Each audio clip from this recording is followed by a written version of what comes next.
एक समय की बात है। एक बूढ़ा व्यक्ति था, बूढ़ा भिखारी था, जो भीख मांग के अपना घर चला रहा था, अपने पेट पाल रहा था।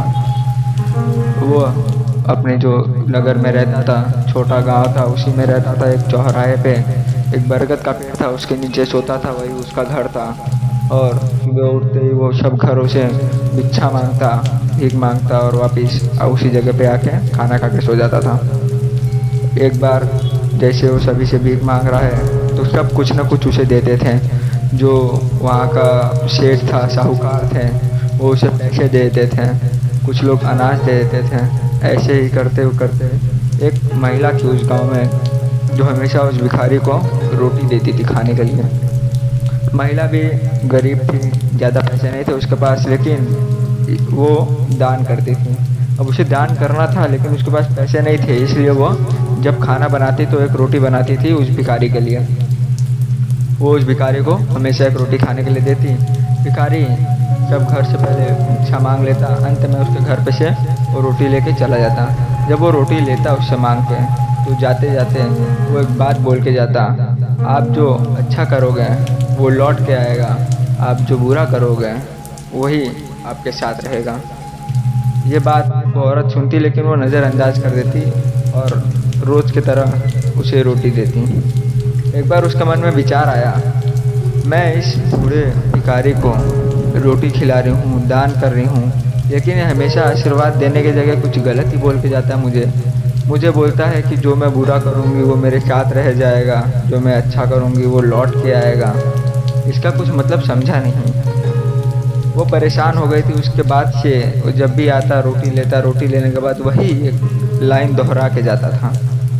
वो बहुत परेशान थी। एक दिन उसने सोचा, क्यों न मैं इसकी रोटी में जहर मिला के इसे खिला दूँ।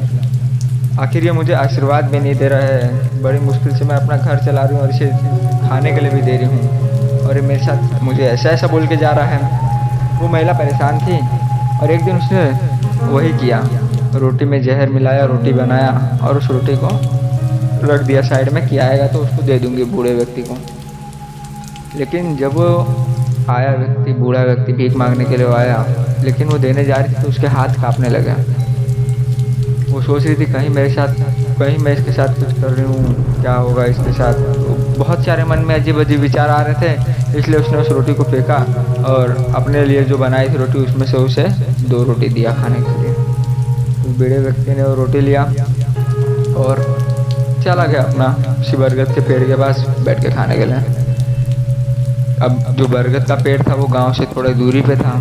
वो जा ही रहा था कि उसे रास्ते में एक गरीब लड़का मिला, फटे पुराने कपड़े पहने हुए, भूख से तड़प रहा है, ज़मीन पे गिरा है बेहोशी हालत में। वो बूढ़ा भिखारी उसके पास गया, उसे जगाया, उसे पानी पिलाया थोड़ा, और उस बच्चे ने उससे बोला, मुझे खाने के लिए कुछ दो, मैं कई दिनों से कुछ खाया नहीं हूँ, मेरी तबीयत ठीक नहीं है, बहुत कमज़ोर हो गया हूँ।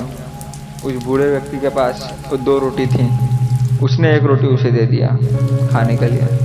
उस बच्चे ने वो रोटी खाया और वहाँ से फिर चला गया। यहाँ पे वो जो महिला जो रोटी खिलाती थी, उसने देखा कि उसके घर पे उसका बेटा आया है, जो कई सालों पहले बिछड़ गया था। अचानक से उसे देख के महिला की आंखों में आंसू आ गया। वो सोच रही, आखिर मेरा बेटा मुझे कैसे मिल गया, इतने सालों तक इसका कोई खोज खबर नहीं था, कहाँ गया, और आज अचानक से घर पे आ गया। उसने उसे देखा और गले से लगा लिया। आंसू रुक नहीं रहे हैं माँ बेटे के कि इतने दिनों बाद मिले हैं। उस बेटे ने बोला कि मम्मी मैं नहीं आ पाता, ये एक चमत्कार ही हुआ है मेरे साथ। मैं तो कई दिनों से खाना नहीं खाया था, बस कुछ मील बाकी थे घर पहुंचने में, लेकिन मेरी हालत ऐसे हो गई थी कि मेरी मृत्यु हो जाती अगर मुझे सही वक्त पे वो बूढ़े व्यक्ति खाना नहीं खिलाते तो।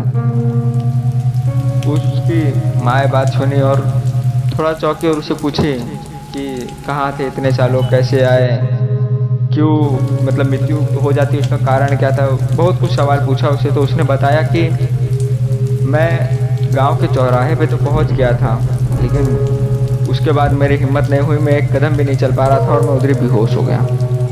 तभी एक बूढ़े व्यक्ति ने मुझे रोटी दिया। एक रोटी देने के बाद जब वो जाने लगे तो खाली ये बस एक बात बोली मुझसे कि जो तुम अच्छा करोगे लौट कर आएगा और जो बुरा करोगे वो तुम्हारे साथ यहीं रह जाएगा। ये बात उसकी माँ सुनते ही उसकी आंखों में आंसू आ गए, भावुक हो गई।